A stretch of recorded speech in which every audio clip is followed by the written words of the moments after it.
Hi, everybody. This is Jim Haviland.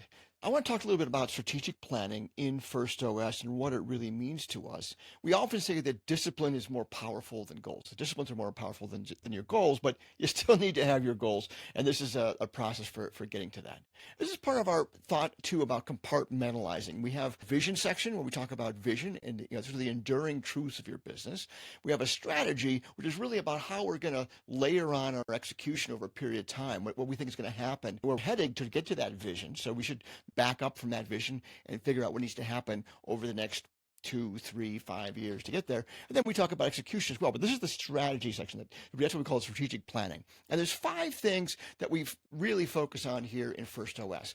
We want to have a model, right? So we have an uncertain future. How do we put together something that helps us figure out what is true about the business? What are the drivers of success in the business? And we have to be able to layer those things on over time, right? So we want to get more and more predictable as we churn through cycles of trying to accomplish things. Then, and part of that is then setting long-term plans. How do we think about long-term planning in general? And then that kind of leads into this notion of having a quarterly planning cycle. I'm churning along during the quarter, and then about once a quarter, once every 90 days or so, I kind of climb up a tree and look out where we're going. Are we still heading the same direction? Do I have to make adjustments? That's an important thing to do. And then we talk about annual planning, when we kind of go back and reset all of these decisions we've made based on what we've learned over the years. So those are all part of your strategic planning cadence. And in general, we're going to talk about testable theories and diligent patience. This notion that we're not going to know everything. We're not going to have perfect information to move forward, but we have to keep moving forward. So we have to have patience to learn things, but we have to have diligent patience. We have to keep moving forward to find the truth is out there somewhere. So those are the concepts we talk about in the strategic planning part of FirstOS. And if you attend a workshop, you're going to pick out 2 or 3 of these that you're going to spend really advance your cause inside of your operating system for your organization. So you need all of this, by the way, in a couple important milestones in your business.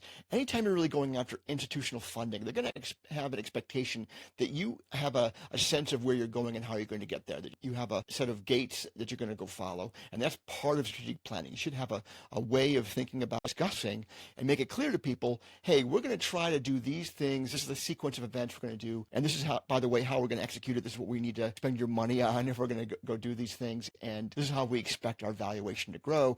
All that's baked into how we think about strategic planning. A lot of government grants need you to have some future understanding of where you're going, so that can become something that comes up. And then key hires. If you're going to go out and hire some people and you really want to get them motivated and aligned to where you're going, you're going to have some conversation more than likely about the value of the business going forward. Just assuming you're going to be giving them away some equity. So part of that, hey, we're going to give you some equity. Well, what's going to happen to this equity? How do you think you're going to get there?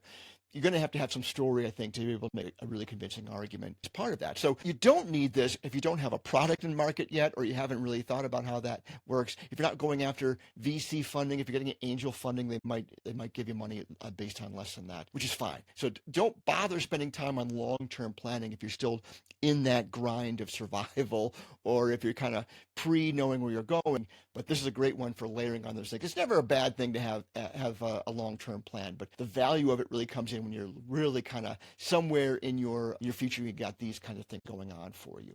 So let's just go over the things we talked about there, the tools. So we have a very specific tool, and this is special to FirstOS. It's not in Scaling Up or EOS or any of those other tools, not even in 9DOS. But this is a tool that I've used with my clients quite a bit to help them map out their assumptions about what's going on. So there are a set of assumptions you're going to capture, and those assumptions help you build first a reverse income statement, that is working back from a goal to figure out what it needs to get there, and then you lay that out over time, and that becomes your model. And this is really what is the beginning of helping you rationalize where you think you want to go. I mean, in most of the operating systems, they assume you've already been in business. We'll teach how I think about mapping out what your goals and what makes sense and how you pick rocks and whatnot to get there. But that's part of this one, very powerful tool.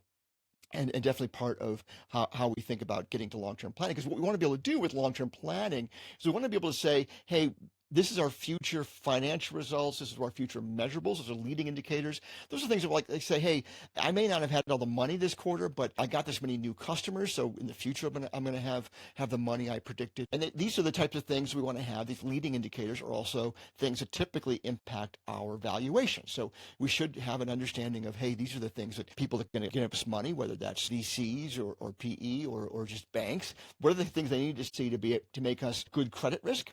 And or someone that they want to do business with. Also, we want to describe the future. We want to start putting our drawing that picture for ourselves. And eventually we're going to get to a place where we're really good at that 1 year plan and less good at 3 year plan, but we just need to still have those pieces in place to kind of draw that line between where we are right now and where we eventually want to be. And what's the work that has to get done? So we can all align around that and then figure out what has to happen this quarter to get to those future things. Because we have to improve our ability to imagine and predict. We have to be able to kind of, do that imagining in our head and then be able to figure, okay, if that has to be true, then what other things have to be true? You're not going to be naturally good at this. It takes time, but diligent patience, you'll get better and better at. And we realize that we're entrepreneurs. We're always very optimistic, but this is not a place where we want to have optimism. This is a place where we want to have rationale and come up with a good story about how we're going to get there, because that's going to make it most impactful to the people that we have to talk to. And then we'll be showing you how we kind of capture that inside of 90 as part of that. But these are the chunks of that some date future in the future, I'm going to have this revenue, this profit, these measurables figured out. And then you'd say, what do I need to do to make these things true? What do we have to accomplish this year or the next 3 years to get there? And then we'll talk about the actual discipline of setting these goals. We have a set of agendas that are inside of 90, and we've adjusted them for FirstOS. So these are not the FirstOS agendas, but looking at the things we have to cover and how we think about those things in these meetings is part of what we'll teach. So this becomes more and more important as you start layering on some people. You got more people to align, and therefore you need to have more clarity about where you're going, so they feel like they're part of that team. So there's a quarterly agenda, annual agenda. So and when you start to layer in these parts of the agenda. So you're going to start with a half-day quarterly. That's part of the FirstOS model. And then when do you start adding these additional things to the agenda? And it eventually becomes a full-day session at some point. So how to build that agenda and what goes into it at various stages based on your level of growth. And then how to all these other things see that are just part of that 1 year agenda. And so these are going to be longer meetings. Eventually you're going to have at least 2-day annuals. Eventually you get to be a bigger company, you might have 3-day annuals. But what goes into those things and when do you make those decisions? And all of this too will cover how to start thinking about all of the stakeholders that we have to communicate with as part of this. I mean, part of our planning isn't about knowing what we're going to be doing. It's about having a story we can tell to all of our stakeholders so they can align with us and support us in the most appropriate way, or give us feedback that they think that we're actually nuts. So that's valuable stuff. As our good friend Peter Drucker would say, that plans are worthless, but planning is powerful. So we want to make sure that we know we're driving all of this. So we have to have a way of taking our vision and turning it into actions. What are the actions we're going to do? How we're going to layer those? How are our stakeholders going to view those things? How do we set agreements with the stakeholders?